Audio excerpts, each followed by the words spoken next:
Hello everybody, welcome back to my YouTube channel. So guys, in this video I'm gonna be showing you how to turn on profile view history on TikTok. So guys, let's get started without wasting any time. First of all guys, what you have to do is just simply open TikTok,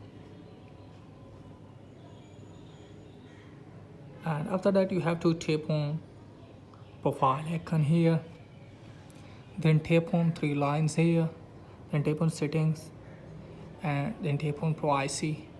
Let's scroll it down all the way, and here you can see profile views. So just simply tap on this, and from here you have to turn on this toggle, and you can see here, see who viewed your profile in the past 30 days and allow other people to see that you viewed theirs. So just simply turn on this toggle, and then what you have to do is just simply go back,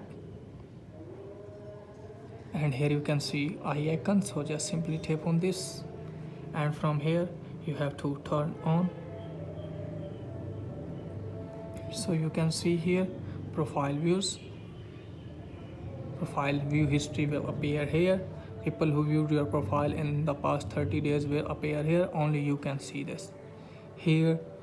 The people who will use your profile will appear here. So that's it guys for today video. If the video is helpful, please like the video and subscribe my channel. Thanks for watching.